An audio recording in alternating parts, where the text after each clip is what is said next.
MLA బొగ్గుల దస్తగిరి ఆధ్వర్యంలో నందమూరి తారక రామారావు వర్ధంతి సందర్భంగా ఆయన చిత్రపటానికి పూలమాలలేసి ఎన్టీఆర్ అమరా హై అంటూ నినాదాలు చేశారు. సినీ రంగంలో, రాజకీయాల్లో బడుగు బలహీన వర్గాల ఆశ జ్యోతి అని ఎన్టీఆర్కు భారత రత్న ఇవ్వాలని కోరారు కోడుమూరు ఎమ్మెల్యే బొగ్గుల దస్తగిరి. అందరికీ నమస్కారం. ఈరోజు కోడుమూరు నియోజకవర్గంలోని గూడూరు మండలంలో ఎన్టీఆర్ వర్ధంతి సందర్భంగా ఎన్టీఆర్ చిత్రపటానికి పూలమాలలు వేయడం జరిగింది. అలాగే ఎన్టీ రామారావు గారు ప్రపంచ ప్రఖ్యాతిగాంచినటువంటి నటుడు. ఆయన మహోన్నత గల వ్యక్తి. ఆయన భారతదేశంలోనే రాజకీయాలలో ఒక చెరగని సింహస్వప్నం లాంటి వ్యక్తి.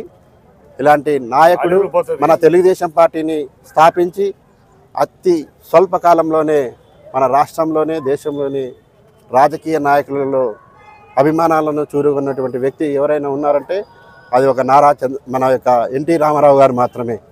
ఎన్టీ రామారావు గారు బడుగు బలహీన వర్గాల ఆశాజ్యోతి.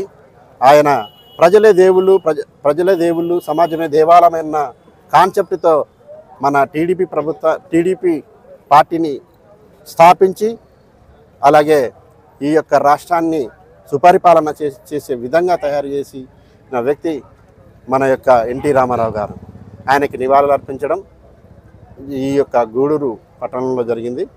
కావున ఇక్కడ విచ్చేసినటువంటి ప్రతి ఒక్క అభిమానులకి, మా యొక్క టీడీపీ కార్యకర్తలకి, లీడర్లకి, ప్రతి ఒక్కరికి పేరు పేరున నా యొక్క నమస్కారం తెలియజేసుకుంటూ